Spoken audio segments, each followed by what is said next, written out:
Hi there guys, and welcome to episode 24 now of Once Upon a Time in Blackpool. I'm your host, the one and only Thomas Smith, and as you can see, we are celebrating the end of the season with a bit of a holiday here. The League One Championship, of course, was ours after a great campaign in Football Manager 2019 here on FM 303. What we're going to do in this episode now, I'm just going to take you through some videos I shot to finish off the season, which we're going to look at the entire way all the leagues finished in England, see how that lines up for next season, what we're going to face, take you through the transfers we've already got lined up, and then we're going to take you through some season highlights, a little bit of a highlight video I've put together for you all. And also, bearing in mind we're getting into next season, we'll start talking about season 2 a bit as well. I'm going to look at changing how the screen layout looks. We changed it again for the last 3 episodes to a little bit smaller. Give me some feedback. I'm not entirely convinced myself that's gone that well, but anyway, welcome to episode number 24. Thank you very much for watching the entire series. This has been a hell of a season, and I think I deserve a bit of a party. Anyway, let's get to it. Back to the action. Yes, thank you, future Tom, and welcome back to Once Upon a Time in Blackpool. It's the season finale episode number 24, and we've finished the entire season now, and we're just getting towards the end of May, so it's a good time to end this first campaign with you all and just take you through some of the news and everything else that's been going on. As you can see on screen as we come back to you today, there is big news. It's been absolutely on the horizon for a while now. Ever since we started pretty much the save, we have been taken over by a new chairman. Yes, local investor Chris Dunphy has taken over at Blackpool. He has put another 450,000 into the club coffers and given us a little bit more transfer budget, which is good news, which means we've already now started to go out and offer some new contracts to players like we talked about a couple of episodes ago, like Mark Boller, Oliver Turton and Curtis Tilt. There's been some mixed results around that, and we'll get back to that next season. We'll leave that hanging in the air a little bit. I will say this, one of them looks like it is gone really badly and that player might have to leave the club, which is not good. 2 of them look absolutely brilliant, so 2 out of 3 isn't bad. So, you know, and bear in mind what we said about Boller in particular, like, as you can imagine, he's one I'm really kind of focused on, so fingers crossed, eh? So yeah, anyway, we've been taken over. It is something to look forward to anyway now. So, and what a place to start. Back in May, 12th of May, we had the end of season award ceremony. And as you can see, the fans player of the season was Bartosz Kaputska, 34% of the vote. Well deserved. A really important part of our team for the season. Kenji Gore got goal of the season. There's more to come about that later on as well. So yeah, it was a fantastic goal. It was so good it deserved its own episode title, as you remember. What a strike from Kenji Gore. Riyad Mahrez, Ronaldo. I mentioned so many names when it went in. It was utterly delightful to see him come off the mark for us in that fashion. Signing of the season, well, it was going to be obvious, wasn't it? Denny Prochenko only got 5 goals this season. I wanted him to get 10 when he was our set piece taker. However, I will say defensively, I think we only conceded 30 goals all season in 46 games. That is really impressive, and he played a massive part in that. Young player of the season, surprisingly. Unsurprisingly, Bartosz Kaputska, double award winner here. And we got our team of the season here: Anik, Turton, Prochenko, Tilton, Anderton, surprisingly, over Boller. Now that surprises me, but at the end of the season we gave him a few games and he did get a bit of a run out. Then we got Kent, Kane, Spearing, Kaputska, Palmer and Alfonso. Yeah, about right. Appiah probably deserved to look in there as well, in my opinion. You know, sorry, not Appiah. My goodness me, that's terrible. Appiah. Appiah, I wanted to give a good run out at the end of the season. Oh my god. Yeah, like I say, there also could have been a place for like Sully Kai, you know, and Bolo, in my opinion. They deserved a look. Virtue had some great games as well in there. That month he was absolutely dominant for as well. So yeah, I think there was a lot more shouts for other players to come into this as well. But well done to the players that won the awards at the award night. Well deserved. Have a look at the season review. The thing which is lovely, look at these league positions. From the start of the season, pretty much, apart from that second week where we lost to Lincoln, we absolutely rode that roller coaster and stayed at the top of the summit. Look at this. Just first, second the whole way. And I don't think we lost first from... When was that? Oh, you can't see, but it was a long time ago. So that must have been, what, October time? So we've not lost the league, you know, top of the league for a hell of a long time. Average attendance of 10,745, 61% full, which is really good, actually. Bear in mind, if you remember, we had 750 season tickets sold at the start of the season. So that is something. And something else of interesting note on here, total players used 31, the joint first highest in Sky Bet League One. I think that is a massive thing which can gain you a little bit of an extra edge over the course of a 46 game season at this level. The interesting thing was when we played like the Ipswiches and the Coventrys, these sort of tricky teams we were looking at had to really find a challenge. We played them in a cluster of games where there was a lot of fixtures around each other, Wednesdays to Saturdays, etc. And with that, I found that using more players gave us about a 10 to 15% freshness advantage starting these games versus these teams, and I think that really helped us push on and use a bit more of our physical presence and our fitness to our advantage. That's something really important for the game. It's really helpful.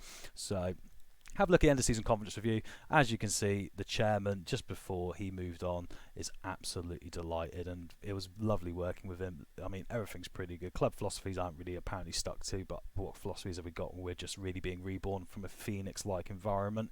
So yeah, I can't really complain. I'm going to quickly go up here and see a few more bits of news now. Commercial summary is an interesting one. As you can see, everything's looking very good. Lots of green arrows pointing up, which is what we want to see because that's improving. Sponsorships up 50,000, broadcast revenues, corporate hospitality all up, competition prize money's decent, matchday commercial and retail's always rising at the minute. With success that comes, as you can see, it shows you your shirt sales as well, which I really like. So Kaputska's number one, Palmer, Kent, Kai and Alfonso all in there. Total merchandise sales for the season of 339,000, so that's really good, and 4,236 shirts in total, which is wonderful. We did get an increase to our scouting budget, and we can also now look in Ireland, which is very helpful. So we can now look a little bit further just with our base squad levels. And as you can see here, we received 723,000 for participating in Sky Bet League One. The payment scheme is everyone gets the same, I believe. So it doesn't matter where you finish; it's a fair split. So everyone, gets the same money, which seems fair enough in my opinion. Anyway, we keep going up here. Let's have a look at Sky Bet League goals of the season now to catch up with these. Kenji Gore, as you can see, got third for us. That amazing goal against Tranmere. Then Alex Kiwoma and Ryan Edwards of Burton finished that off here and managed to get the records for the season. Let's just view the goals here. I still think Kenji Gore's will probably be the best because I'm biased. So here we go with Kenji's goal, the third one. Ryan now comes up here, plays it up to Matthew Virtue. Kenji Gore just turns, and what a strike that is. The goalkeeper, I think, was a bit unexpecting of that. He sort of didn't expect the ball to come popping through the defenders. They all left it and it flew in. I still think it could be the goal of the season, really. Here comes Kiwoma's goal now for Doncaster. It was a counter-attacking run. He kept going. Oh, to be fair, that's a hell of a strike from distance. The power on it, and Chrissy Pym was a hell of a thorn in our side in our game. So that's a really good goal, to be fair. Okay, competitive. Right, Ryan Edwards' goal, which apparently is goal of the season in Sky Bet League One. He came over from the halfway line. I was expecting a Xavi Alonso then. It's not, but it's a great low strike into the corner, isn't it? I don't know. I think Kiwoma's was slightly better. What do you think in the comments? I still think we could have had that goal of the season, But anyway, moving on to another award. Congratulations to me. And I went shopping in Poundland and found this. So, yay, congratulations to me. I am League One Manager of the Year. I won, I think, 3 Manager of the Month awards. So, as a little speech, I'll just sort of say, well, 103 points for the season. I think it was versus 84, so that's really good. I'm happy to join the Paul Hurst, the Uwe Roslers, and the Steve Cottrells of the world, winning this award. It's a very lovely achievement. Hopefully next season we can stay up in the championship. That'll be award enough for me. Anyway, we'll have a look at the Players Team of the Year. Half of the players are ours. Just shows you what 103 points versus 84 does for you. Anik, Turton, Prochenko, Kane, Kaputska and Alfonso all earn a spot in the Players Team of the Year for League One. What a fantastic season we had. Unbelievable stuff. Let's have a quick look back at the club records for the season as well now. Let's have a quick look. Most points in the season, 103. We got that one this season. Unbelievable. Most league wins in the season with 32 this season. Another great record. Fewest defeats in the season with 7. Another new record. I'm sounding like a broken record. A lot of records going on. Highest gate receipts we had as well, 363,000. Lowest attendance we also had as well in that Checker Trade Cup game against Middlesbrough. Ironic that, isn't it? It was the under-23s drew 1,000, and then the Middlesbrough home in the FA Cup first team drew a massive attendance. Really, really good. Can we beat that highest attendance Sunday? Probably unlikely with health and safety rules nowadays, isn't it? Highest scoring league match 4-2 this season, which is really good. And as you can see here, look at the player stats. Most overall goals by a player in a season, 20 for Nathan Delfonso this season. Well done to him. And then we've also got down here most goals by a player in a league game, I believe, in a league match. Bartosz Kaputska. that seems like a split one there, doesn't it? It seems like there could be more awards. Most assists by a player in the season, 14 for Kaputska, and then we've got most clean sheets, Anik for 20, and then we've got most player of the match awards, 7 for Herbie Kane, youngest goal scorer, oldest goal scorer, all covered off. Most matches without scoring we won, which was 2. But this is sequences. This is only recent history from the last year, but still very interesting stuff here to see, on screen. And we broke a lot of records this year. We've done a really, really, really good job all in all. Right, and let's also quickly summarise you with what transfers, of course, we've already arranged for next season. I haven't done anything else. It's only the 30th of May, as we started the episode with. We'd just been taken over, so I couldn't do anything in if I wanted. I was having a look. I already know I've missed out on 2 players I really wanted to bring in, and I could have afforded them, which is a real shame because they'd have been brilliant to bring in. But now at least I'm off the leash and I can have a look. Let's take you back through. Callum Hendry is going to come in, of course, on a free transfer. Here he is from St Johnstone Reserves, a young prospect, hot prospect. I think he's on like $1,000 a week with us on a 3-year deal. He's got some great stats here, some great potential. 21. Hopefully he'll put a bit of pressure on those boys, and hopefully striking will look quite good for next season already. And then we've got interesting ones. We've got 2 left backs and a centre back really coming in. So Haruna Sai's coming in, 23. Now in hindsight, I'm looking at him and I'm also looking at Bradley Misaku. I go, maybe they're not going to be 100% good enough. I think Misaku at 22, perhaps with these stats, could still actually push forward a little bit here and perhaps do a little bit more. And Francois Company, to be frank, is a backup player. His natural fitness is what intrigued me at his age as well, so we might be able to get a couple of seasons backup out of him. Not on a big deal. I think it's like 1,800 a week. Not got great tackling hindsight. I think I misread that at the time. I thought, his tackling's 14, that'll be fine. So, yeah, not 100%. We're going to play him as a backup defender option. So at least we got these guys already confirmed, so that, we've still got this available, which is decent. So now I can look at it and go, okay, with transfers going in now, we can look at trying to replace these Kaputskas, the Kents, etc., with permanent signings perhaps who, we could spend a bit of money on and get on long-term deals. So anyway, that is something to really look forward to as we get to the next season. I will admit, I'm hoping as we go to the squad here, I might be able to get some of these lads back, I mean, they're all under contract at their clubs for a long time, aren't they? So there's another year on the Rangers contract for Anik. So we might have to make some permanent offers for the Premier League strikers and players. It's very unlucky. I can't afford 3.5 million. Obviously, that's gonna be more like 20 million anyway. Herbie Kane. So we will have a look. I mean, there's an emotional attachment to these lads. I mean, the chances are we won't be able to get them back. Let's be frank. They've had great seasons. I think Kaputska could push on now as well and do more somewhere else. But if we can, we certainly will try and bring them back for another go. Just to finish off here before we get to the season montage at the end, I'm just going to have a look through the leagues quickly because they've now completely finished with the playoff finals and the rest of it. MK Dons won the playoff final against Bristol Rovers in League One in the end. Sunderland and Portsmouth both missed out, would you believe it, and they're back in League One next season. So MK Dons will join us and Peterborough in the Championship next season. Obviously Rochdale, Bury, Tranmere, Doncaster will be in League 2. Let's have a look at the Championship and see who we're going to be playing and passing. So in the playoff final, Leeds lost to Bristol City. Bristol City are a Premier League club. Right. Stages. This is where you've got to go all the way back to the league table now. Okay, so we're going to be waving goodbye or past on the ladder. Charlton, Luton and Barnsley are going to League 1. We will be playing Swansea, Brentford, Leeds, Stoke, all these teams here. We've got a real good shout, I think, especially against the Middlesbroughs, as we've seen already, and the Wigans and the Readings. So hopefully we can already be at this level with the team we got now. With the summer, hopefully we can push on a bit. It'll be lovely to get them back to the Premier League. Imagine the confidence. We've got great confidence now with the dynamics, as you can already see. The team cohesion, the dressing room atmosphere is really good. Support's really good. If we can really build on this. Confidence is a major thing in football, and we're very good at what we do tactically, so we can really push on. Let's have a look at the Premier League and see who's coming down. Who's going to be the biggest boys we're going to face next season? So Sheffield United, Brighton and Norwich. Not really too unsurprising, perhaps. I mean, Newcastle were very close, and so were Villa, but that's sort of what I expected. I actually fancy Sheffield United to be a very tricky game, and Norwich next season. That will be a real look at how we're faring, so. But what an exciting season we got coming up next season anyway. It is going to be something else. The Championship, one stage away from the Premier League. We had an utterly dominant Sky Bet League One campaign. Let's quickly go back to the table to finish off here to the league table. As you can see, 103 points, goal difference of 50. Oh, just beautifully rounded figures, aren't they, everyone? And who knows, you compare that to everyone else. We had probably the best season of any team in the Football League, in my opinion, this season. Quick look at League Two. Oh my word.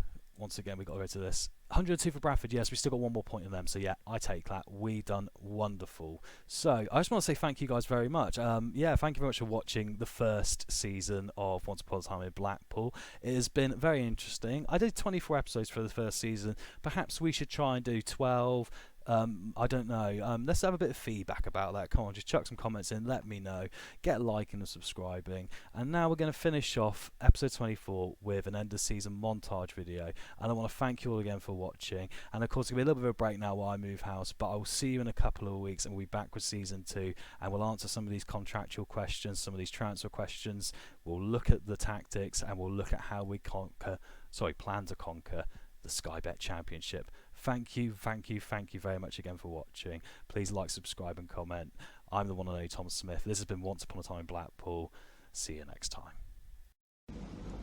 And to put it in gentleman's terms, if you go out on a night and you're looking for a young lady and you pull one, you know, that's it. Some weeks they're good looking and some weeks they're not the best. And right, it's time for the first game of the season. We've still got the transfer window open, so we've still got some time to do some business. It's Alfonso.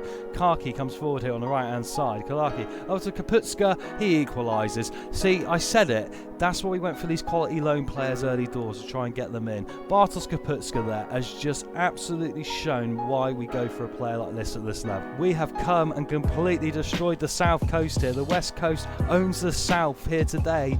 As the ball's played back to Bolo and cleared forward here. What more now? Literally, and the full-time whistle goes. The second half, we told them off, and look what happened. We saw our quality come through. Full-time, Portsmouth 1, Blackpool 4. Hi there, guys, and welcome back to Once Upon a Time in Blackpool, as I'm decided to call it from now on with me. His name is Denis Prishenko. He comes from Beerschot in Belgium. As he's in talks with Blackpool, he has just accepted. Look, 2 yellow cards, both teams fighting here. Bayliss won the ball, but lost to Kaputska. Delfonso picks it up. Blackpool 1, Coventry 0. At this level, if you can win those loose balls, you can do something emphatic with them. Moves us up into second in the league. I said, can we get back-to-back wins against Ipswich and Coventry? My God, we're looking good so far. And here we go, Bolton Wanderers at home, a sellout at Bloomfield Road, 15 odd fouls. Let's win this late. Thompson's there, Herbie Kane with a chance, maybe no. Herbie Kane again, he plays Kaputska and who scored? Oh my goodness me, would you believe it? Bartosz Kaputska, you absolute lovely man. Right, and I'll quickly show you the Sunderland team. Here we got McLaughlin in goal, McLaughlin a right back, the two McLaughlins, literally the same spelling as well. How weird's that? To him, should have been a bit quicker. Ozturk again.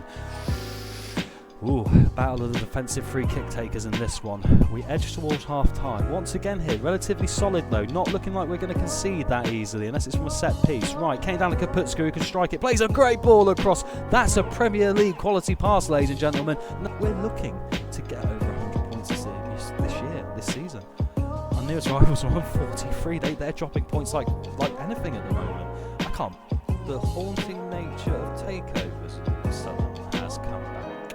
We're 4 days away from the transfer window, and apparently there is going to be a transfer embargo. Right, I'm far from pleased. I love covering off yellow cards, as you know. Kent with the ball in, Herbie Kane. Matthew Virtue, Herbie Kane, they're one and the same. Look at that for a strike from distance on the hour mark. Look at the crowd in attendance today. Lots of field seats here at Bloomfield Road. And the full-time whistle's gone here. We hold on. Relief, a 2-1 win. That could be the win that takes us to the championship, ladies and gentlemen. Certainly, well done. That's our rewriting history this season. Yes, we're only 10 points off, as you can see on screen, setting a record points haul for Blackpool. We've still got 11 games. We need to win 4 more to move beyond that total. And as you can see, we are head and shoulders above the rest. Puts to Delfonso, and that is how you get your 18th goal of the season. That is how you become a record-breaking side, my friends. Nathan Delfonso is going to be the most record wins in the season. It's going to equal the record points tally. We are absolutely flying. Look, we secured our playoff spot. Right, so we are not yet promoted, but next episode, hopefully we'll be able to complete the dream and make it a reality. Let's go to the league table. We won't do the press conference yet.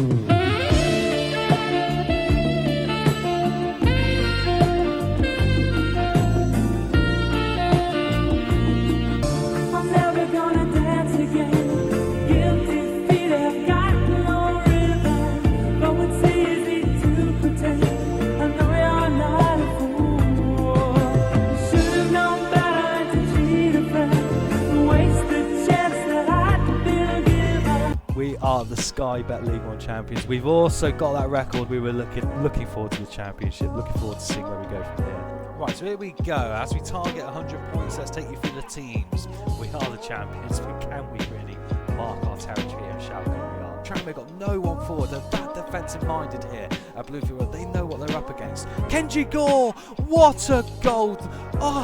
I was not expecting it. I was watching it creep and creep and creep into that left hand. I can't believe it. I'm stunned. Ryan up to Virtue. Kenji Gore here comes, just turns and tries it. It digs the poor goalkeeper. And here we go with the last day of the Sky Bet League One season. Yeah, we do, and he wins it back. He plays across Lecco's second goal of the season. Sunderland 0, Blackpool 1. We are going to dash the promotion hopes of Sunderland. That could be a goal which keeps the Wearside team down in the 3rd division. I mean, you couldn't write it. It has been absolutely beautiful. We'll see you next time on Once Upon a Time in Blackpool. I've been your host and one and only Tom Smith. Thank you very much for watching. Please like, comment and subscribe to FM 303.